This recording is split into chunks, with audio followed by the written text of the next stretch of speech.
Hare Krishna. In this video, we will see the essence of Shrimad Bhagavatam.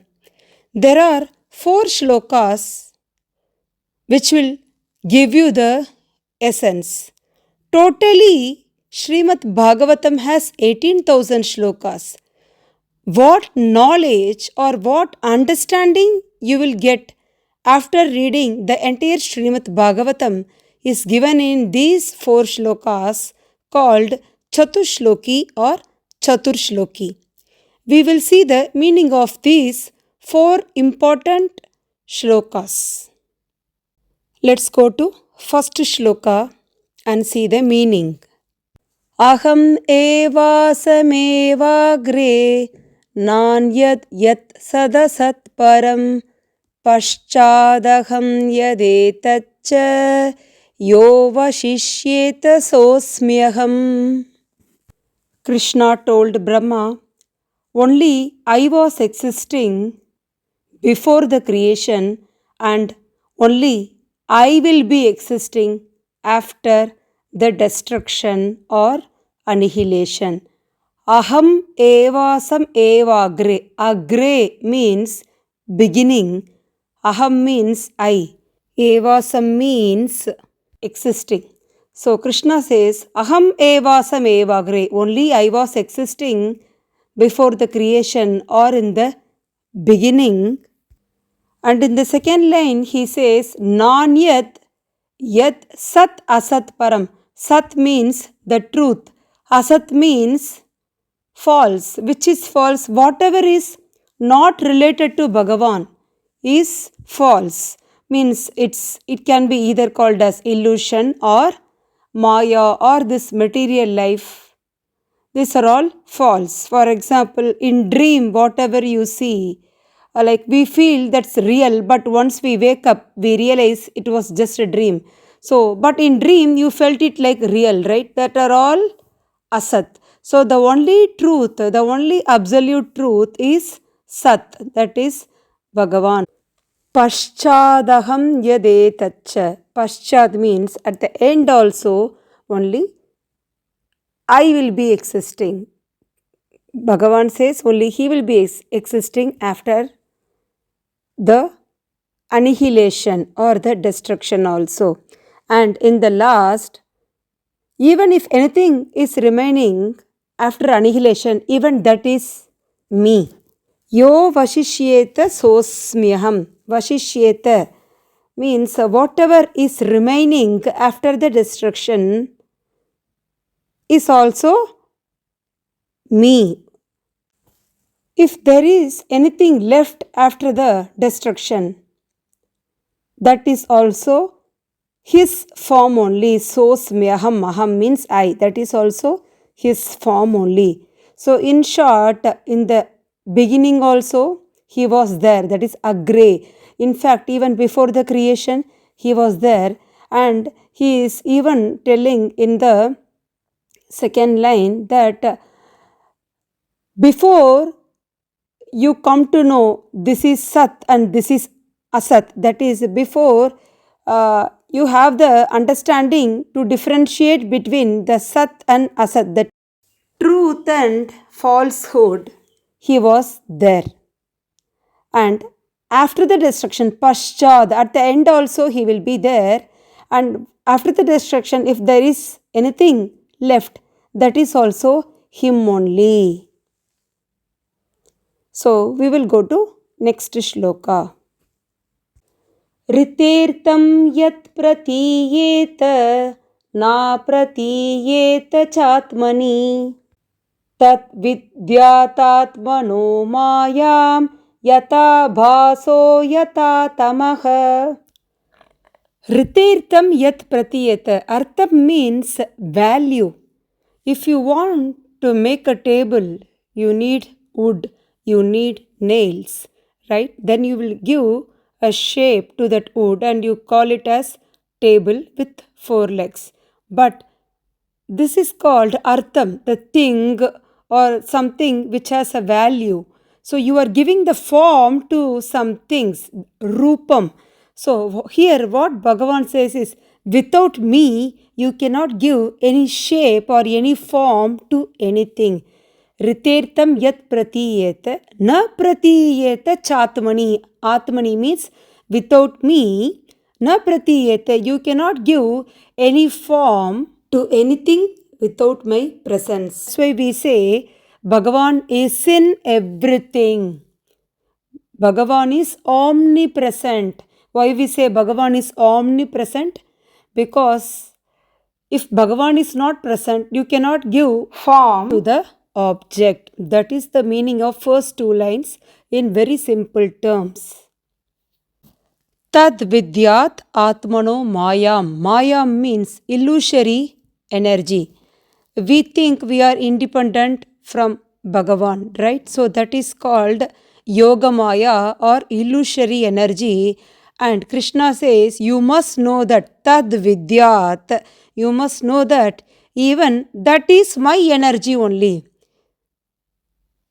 Atmano Mayam. Atmano Maya means that Maya, which is called Yoga Maya, is also my energy only. So everything, whether you call it Maya or whether you call it real, everything is related to Bhagavan. So here, what we must understand is we are not completely independent from Bhagavan. We are dependent. Even we are part and parcel of Bhagavan. This world, some sampradaya call it as Maya, is also energy of Bhagavan, illusory energy of Bhagavan. Last line, yata bhaso yata tamaha.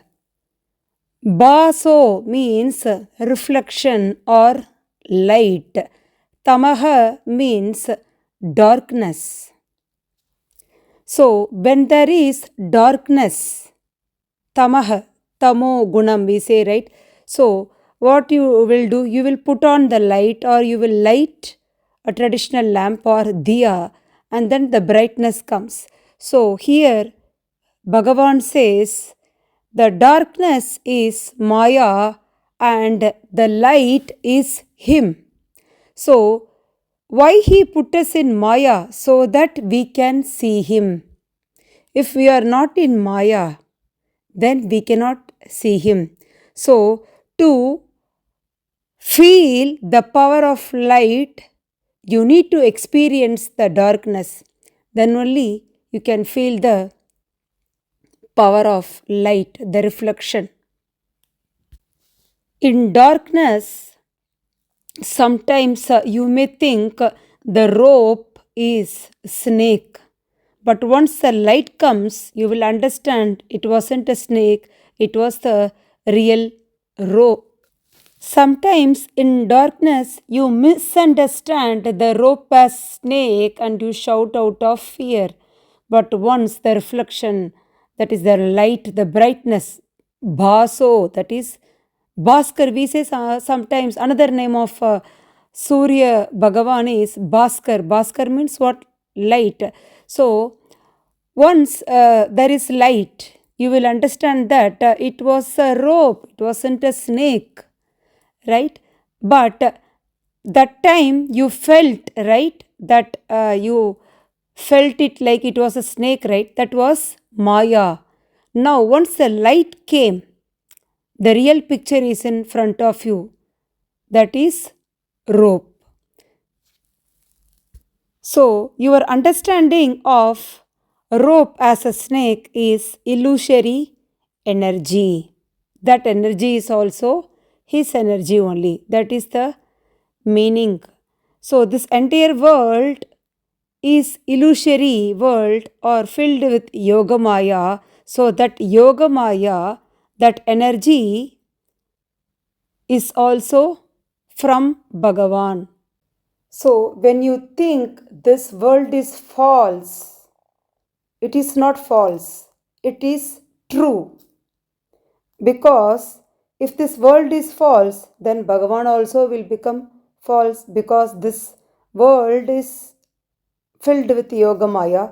Yoga Maya is energy of Bhagavan. He is saying very clearly in this shloka that even Maya is his illusory energy. So if Maya is false, then the person who supplies the energy also will become false. To make it easy, smoke is hidden in fire. So they say when there is fire, there will be smoke.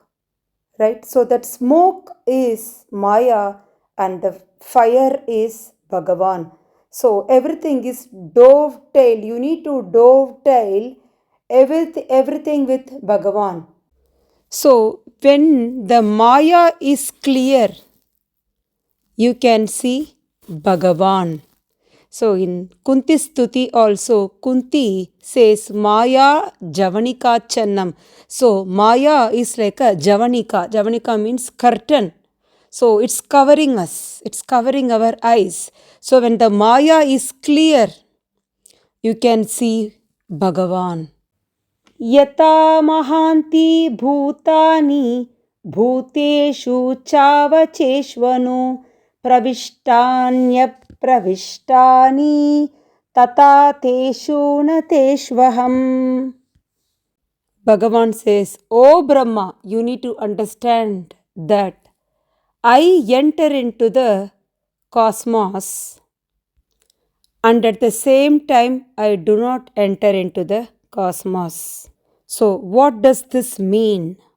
The first line, Yata Mahanti Bhutani. Mahanti Bhutani means Pancha Bhutas, like fire, earth, water, air, ether. These Pancha Bhutas enter into the entities like mountains, aquatics, plants, birds, beasts, human beings. So, into all the entities which are manifested. So, the entity should be manifested. After the manifestation, this Panchabhutas enter into these entities. So, everyone is materially manifested. And at the same time, these elements are differently situated. How to understand that the elements or these entities are differently situated? It means we have different level of consciousness. Even though this Mahabhutani, these five great elements are present in every entity, the consciousness level is different. Only human beings can understand the philosophy, the spiritual concepts related to Bhagavan. Similarly, Bhagavan says, I myself exist within everything and at the same time I am outside of everything. So, his outside means like how the Panchabhutas were outside and then later after the elements are created, it entered. In the same way, Bhagavan is within everything and also outside of everything. एतावदेव जिज्ञास्यं तत्त्वजिज्ञासुनात्मनः अन्वय व्यतिरेकाभ्यां यत्स्यात् सर्वत्र सर्वदा. Bhagavan says a person should have the inquisitiveness to search the absolute truth in all circumstances without any excuse, both directly and indirectly. So here, etavadeva jignasyam.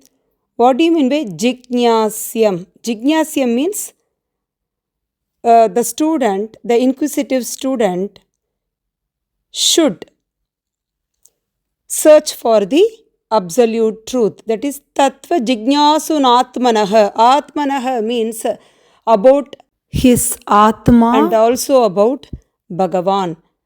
Anvaya means directly, Vyatirekabhyam indirectly. So he should search for the self or the absolute truth directly or indirectly in all space and time, in all circumstances, sarvatra sarvada, in all situations, without giving any excuse.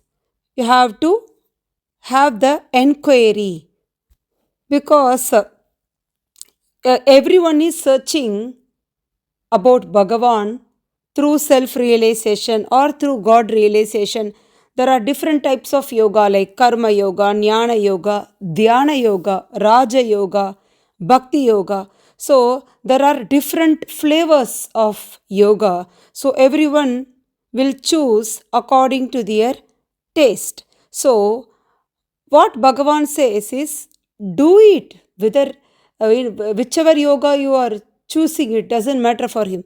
You do it directly or indirectly. So that is the responsibility of every living entity, because this human birth is given for you to do that self enquiry within you. This is the last shloka. So this is how we are ending this video. Thanks for watching. Hare Krishna.